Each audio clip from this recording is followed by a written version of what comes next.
Hello, the next World of Warcraft expansion is being revealed in less than 4 hours, so as of the time of talking, so excuse me for potentially rushing this video. I was sitting on the fence about whether to make this video or not, but I'm thinking I want to make this video. I'm going to try and keep it relatively short though, so let's get on with what I want to see in the next World of Warcraft expansion, which, spoiler alert if you are trying to avoid the leaked name of the expansion, we are 99.9% sure it's going to be called Dragonflight. The first main thing I really want from this expansion is another reason to make new characters. In Shadowlands we had new character customizations, which wasn't a reason to make new characters, but it was a very nice reason to make the characters we already had look fucking fabulous as shit. And you know I like to make my characters look fabulous as shit. Look, I'm a Night Elf player. I ate well with the Shadowlands customization features. Completely forgot to mention them in the Thoughts on Shadowlands video I made though, so apologies for that. But the best thing about Battle for Azeroth was its allied races, and I was kind of bummed out that we didn't get any more in Shadowlands, so I would like to see at least more allied races, which I don't think they're going to do. But at most, the class skins idea, which has been circulating in the community for a while, like, it doesn't need to be a new class, it needs to be, like, you can choose to make a traditional hunter or a dark ranger, and, you know, it's the same abilities, but they look different. Of course, dark ranger's kind of a special case, because you'd want, you know, you'd kind of want to have an allied race to go with it, or new character customization features for Night Elves and Blood Elves or something like that, and then hope that players don't abuse them and mix match them and make them not lore friendly or something. So I think maybe with Dark Rangers, it's an odd example, but for stuff like Tide Sages, for like Shaman, for Kultiran Shamans, stuff like that, I'm always down for new reasons to make new characters with better theming and a new backstory and stuff like that, so I'd be delighted to see class skins. That being said, a new class, or as one of the obviously fake leaks put out there, the idea of a class that's a single spec, so they don't have to worry about balancing 3 specs for an entire class, and they can actually just put out lots of different kinds of, like, I don't know what they would even call them, but like mini classes. I'd be down for that as well, like the way Final Fantasy does classes. Now, I'm a big mount collector, pet collector, transmog collector. You know what I would like to see as the next big collectible cosmetic reward thing in World of Warcraft? I would like to see player housing, please. We know that it's something the team's been wanting to do for a long time. There's not necessarily any evidence to suggest that it's coming anytime soon, but still, I think a lot of the old arguments for not wanting to put actual player housing in World of Warcraft have been disproven by other MMOs doing it, like Elder Scrolls Online and Final Fantasy XIV. Now, I'm not as familiar with Final Fantasy XIV's player housing system. I'm not, like, I have an apartment in that game, but I've not really decorated it or anything like that. I've not gone in deep on that system, but I do know that it's a big thing that players love to do at endgame. I also know that in the Elder Scrolls Online, the housing system is amazing, and the only problem with it is they make it too much of a grind. It costs way too much gold in that game to get most of the houses, and it costs so much to get furniture or like craft the furniture. I think if World of Warcraft could scale back the costs and make it more accessible for endgame players, I think player housing could be done fantastically. If I played Elder Scrolls Online as much as I played World of Warcraft, then I would probably have like a ton of housing, but like, I prefer World of Warcraft's art style to the Elder Scrolls Online. I find that in Elder Scrolls Online, player housing can be very dark and dingy looking sometimes, no matter how many lights you put in there, and it's like dedication to a kind of realistic aesthetic can hold it back sometimes. I want to see where World of Warcraft goes with its version of player housing in terms of art style. Let me get a house in Nazjatar. You know, this could be another way of like really giving us a reason to visit old zones again. Like, I want to go back to Nazjatar and have a house there. And that's the other thing. I don't want it to just be like, here's the Alliance house and here's the Horde house. I'd like it to be like, you can have lots of different houses across lots of different zones. I touched on the idea of a new class a minute ago, but I'm just going to go further into that. If there is a new class, I would like it to be Dark Rangers, but if it isn't Dark Rangers, all I would say is, maybe don't make another melee DPS. I've seen people throwing Dragoon around. I think A, that would be criticised for being too similar to Final Fantasy XIV, especially with its Heavensward focus on Dragoons, and B, what was B again? B again, the whole melee class thing. So I've also seen people throwing like Chronomancers around, like a Bronze Dragon adjacent class. I think that could potentially be pretty cool. Then again, I'm not sure how time magic fits into the whole ordering of the cosmos. Maybe it's part of the arcane order whole thing, but you'd think that if you're messing with time, it's disorder, right? I don't know. All I know is another fake leak was like, oh yeah, evocation has been taken away from arcane mages, similarly to how metamorphosis was being taken away from warlocks to make demon hunters. to make chrono mages, or I think they were, what were they called in that league? Evokers or something? Okay, so the next thing I would like to see in the next expansion of World of Warcraft, I am currently halfway through Bellular's 10.0 wishlist. This is what we want from his Bellular Clips channel, and I don't always agree with the guy. I have some issues with the content he makes sometimes, but he went on a really fantastic rant about world quests and what's wrong with them and what they need to be doing instead. And he talks about how world quests have become a way to just dispense repeatable, extremely story-like quests at players to grind reputation and stuff like that, and how World of Warcraft used to be more, with its reputation systems, about telling a story, and I think it could double down on what it used to do even further, and like introduce us to new characters and really delve in deep to the lore of specific factions and build on the world in a major way. That's basically everything Bellular said. I didn't even think about that until I had watched that video, so I feel like I should at least put his name to that idea. And yeah, I 100% agree. He used the Valar Jar as an example.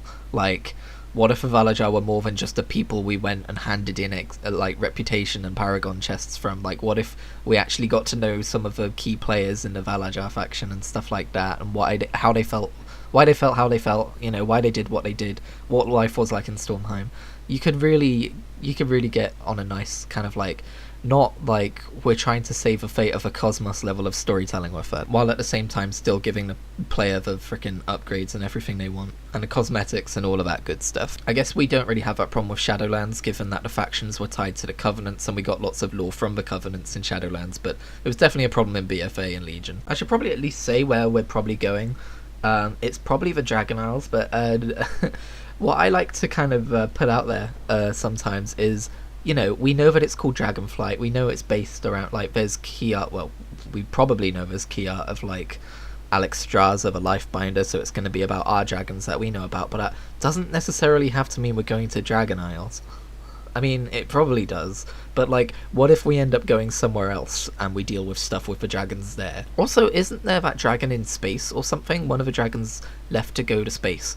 What if that comes up again? I forget her name, but it was like the Twilight Dragons or something went to space, and like they popped up in one of the BFA Island expeditions in lore and stuff like that.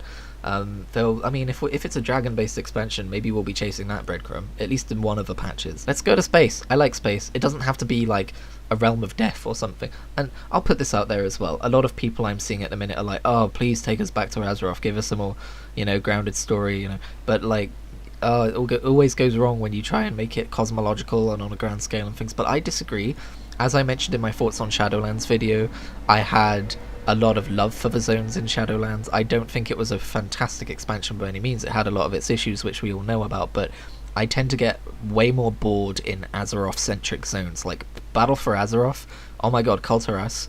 It was beautiful, and it was extremely boring, but maybe that's just because I live in a maritime city. But I kind of felt the same about Zandalar. It was more exotic, but it was still kind of boring. I know Legion was an Azeroth-centric expansion that I enjoyed, and that's because the zones were a little bit more themed, if you know what I mean. Like, yeah, sure, BFA still had Drustvar and all that, but still, like, Azuna, Val'sharah, Stormheim, and High Mountain were all 4 very different zones that managed to be both terrestrial and interesting, so hopefully we get something more like Legion and less like BFA, but maybe that's just my personal preference.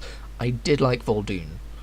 Okay, maybe I'm disproving my own point here. Now, as someone I appreciate, by the way, this video is all over the place in terms of which topics I'm pursuing. It's just whatever comes to my mind.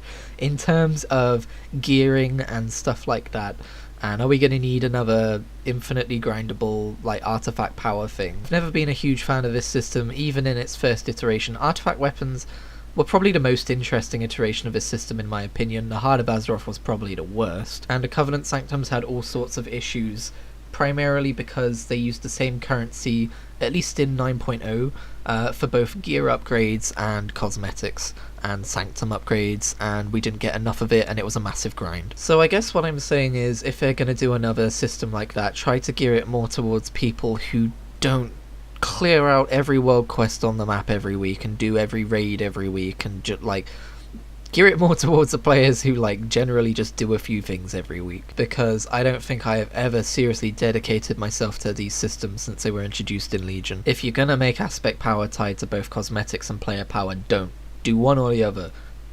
hopefully just cosmetics, I don't know. I still get frustrated when I go to buy things with my hard-earned anima, and I'm like, but I shouldn't be buying this mount that I've been saving up for. I should be investing in my Sanctum upgrades so that I can get more anima, per world quest or whatever, so that it's faster to get these, and it just... I'm like a year and a half or whatever into this expansion now, and I still don't have most of my Sanctum upgrades. It's absurd. Now, another thing I went on at length a little bit about in Thoughts on Shadowlands video was how I dislike that patch content has gone down the Mechagon style route instead of a Najatar route of like, it just feels like things are handed out piecemeal to you in lots of different items that you need to do different things with to try and combine them into this one thing that you need to hand. Like, it's too involved and at the same time not satisfying enough. I much prefer the old Najatar, Argus, Tanan Jungle, Timeless Isle way of doing things, and I'm not necessarily saying we have to return to that. That might feel like a step back at this point, but I would at least say please take into consideration how satisfying your content is to complete. Don't give me 7 or 8 different items that I need to hand in to get tiny bits of research that I need to save up to make a 6 item level gear upgrade for something. Like, don't do that. That's not fun. Now, I know the Creation Catalyst has just been released on Zereth Mortis. I've yet to play around with that. Maybe that's a really good example of something they're going to do next expansion. They do tend to use the final patch to experiment with a feature they want to build upon in the next expansion, so maybe that's going to be it, and maybe it's going to be really cool. What else would I like to see in 10.0? Archaeology, please. Bring that back. Yeah, do you remember what you did for archaeology in Shadowlands? You didn't. There was no archaeology in Shadowlands. I hesitate to say make professions interesting. I think I never got on with skinning and level working on my main, so I've jumped back to inscription, and now I find that slightly more interesting.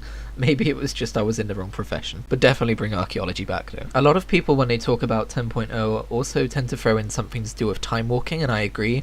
Time walking is some of the best content in the game. It's a shame that it's only isn't it every other week or something, or maybe once every 3 weeks or something. I like it because it makes dungeons relevant for someone who doesn't want to do Mythic Plus. It's dungeons for cosmetics, and I love me some cosmetics, and it's dungeons for reputation in older zones, which again, I guess, leads into cosmetics. I don't want to join a Mythic Plus group and let them down by not being good enough and we don't hit time, and it's a social anxiety thing. So I don't do Mythic Pluses, and it bums me out because my favourite thing to do in the game before Mythic Plus was heroic or Mythic dungeons for maybe not Mythic because you'd still have to get a group, but queuing for heroic dungeons in Missa Pandaria to get badges of valor or whatever it was to get gear upgrades. I really liked that system because I really enjoy doing dungeons. So I guess this is kind of 2 different wishlist things. One, expand time walking, make it every week, make it just something you can do whenever, and maybe expand it to raids and stuff too. Use time walking as a system to make World of Warcraft's older instance content relevant. People have been asking for this Shadowlands Season 4 thing to go ahead into the next expansion, where you can have Mythic Plus for older expansion dungeons. Sure, again, I'm not a Mythic Plus guy, but do that. The old argument from the devs was that they would prefer players to feel like they are focused on the latest story, and they're in the latest, taking on the latest issues in the world of Warcraft, but I think... Again, other MMOs like Final Fantasy XIV have proven that that isn't as important as the WoW developers thought it was. The other side of this argument is, and I don't think this will happen, but as a wishlist thing, make dungeons relevant beyond just Mythic Plus again. Please throw in I think they already do this and I just don't bother with it, a weekly quest or a daily quest of if you go and do this dungeon and then you do a daily heroic dungeon and then you go hand it in, you get reputation or whatever. Yeah, they might already do that, but as it is, I only ran BFA and Shadowlands dungeons once. I don't remember most of those dungeons because I have no reason to do them unless I'm willing to risk Mythic Plus. I have a PvP request. Please make it so that PvP battlegrounds, when you're leveling up, give as much XP as dungeons, because I want to have a character that I level up through PvP. It's a small thing, but it's a weird oversight in my opinion. Maybe Blizzard don't trust that Battlegrounds are worth doing until you get your full ability set, but in that case, why are Battlegrounds available to Q4 in the first place at those levels? In terms of zone story, I've seen some people asking for, can we have the story in zones be grounded and small scale again? And again, just like the terrestrial argument I made earlier, I want to push back on this a little bit, because I think people are forgetting in Battle for Azeroth, when we went from literally saving, the planet and I guess the rest of the universe from Sargeras and the Burning Legion, a storyline we've been building up towards for years, we went from that to helping a farmer kill quillboars to save his crops, and I think I always love questing for a brand new expansion for the first time, but Battle for Azeroth was the most bored I've ever been doing that. I think it took me a few weeks to get done, because it was just dull. So I'm not against going to smaller scale storylines for zones, but don't make them that small scale. Maybe still make them, instead of having 7 disparate storylines where you go and help lots of different random people with tiny problems, make it one long adhesive zone story, like in fucking Warlords of Draenor. That's probably the perfect sweet spot for me. Shadow Moon Valley, it's not the biggest, most important questing story in the world. It has its issues, like Velen's sacrifice kind of fell flat because we know that's not our Velen, but still, as a storyline, it had a start at the very beginning of a zone and an end at the very end of a zone, and just do that again. I think that's the perfect middle ground between the big cosmological storytelling of Shadowlands zones to the tiny help a farmer with his quillboar situation and then go and help some other random person with their sheep, and then there's giants over in this area. Don't do that. People seem to want leveling to be scrapped, so you don't level from 60 to 70 and then do endgame stuff. You just start with endgame stuff, and I was opposed to this idea when I first heard it, but the more I think about it, you're already leveling your artifact power or whatever, so if you're going to double down on that, then you might as well not waste 10 levels. If you can do story content better by framing it as an endgame zone instead of something you have to level through and we need this many quest chains, so we're going to fill it with quillboars, then if that's what you need to do, I'm not opposed to it. I just don't think they'll do it, because I think it'll be weird to sell this expansion to people who don't play a bunch of endgame without giving you 10 levels to level through, especially when they see that, this is conjecture, but I'm pretty damn sure the most amount of people that ever play WoW simultaneously are doing the first 10 levels at the end of an expansion, and then after a while they just kind of drift away. Ending off with another one that isn't my idea, Levergast from the Bellular live stream thing, he kind of put forward the idea of legendaries with story behind them, and I kind of want to take that one step further and say artifact quest lines reframed as legendary quest lines. If Blizzard want to give us some deterministic upgrades instead of random upgrades, do it in a form of maybe you have to do a certain thing to trigger the ability to get the quest line, so you can still make it something you have to work towards, but legendaries reframed as artifacts, the way they were given to us in Legion, I would 100% be down for that. Attach some story to them, make them interesting, make me want to acquire them as someone who's not as interested in min-maxing my character, but as someone who is interested in experiencing little tidbits of lore. If a legendary is this ancient ring of the Night Elves or something, that was lost in the Sundering, and it really means a lot to Tyrande or something, make that a little quest line. It doesn't have to be a huge long quest chain, but make it a little endgame quest line. I'm gonna go and get that ring, not because it's my best in slot, but because it's interesting. And don't just do one per expansion like you did in Warlords of Draenor. Still have 10 or 12 of them available to everyone or something. Just do that, though. That won't take a ton of development time or anything like that, right? You can click your fingers and make that happen, obviously. Just do that. But yeah, I was really not a fan of the way legendaries were done in Shadowlands. Even as a level worker at one point, I was looking into what you needed to do to make them, and it still costs so much gold. And I remember at one point in 9.1.5, before 9.2 rolled around, it was literally, it would have cost me 100,000 gold to get a legendary or something that wouldn't even be relevant in a week, so I just didn't even bother with a legendary system. But I think this artifact-inspired version of legendaries is something that would go down really well with multiple types of players. So yeah, I think that's everything. Obviously, like, I could throw out like, oh, the dragon aspects are going to be the new covenants, but that's like macro level stuff which we're all kind of expecting. I don't know, make a fucking dragonkin human looking dude and make him an allied race. Obviously they're going to throw stuff at us that we haven't even considered because it's like fresh out of the water cooler, the brain fund. I don't know what I'm saying. Like, every expansion has brand new things, right, that you can't predict because they are creative ideas from the minds of the developers. So, you know, stuff like that. Thank you very much for listening to my predictions. Given the time that this video came out, you probably listened to them, if you did listen to them, after the actual WoW stream, so you can point and laugh at all the things I got wrong. I'll make another video letting you know what I think about the actual reveal. It won't be today though, because I've got work, but it'll probably be tomorrow, so look out for that one. Thank you very much for listening to this video, and I will see you in the next one.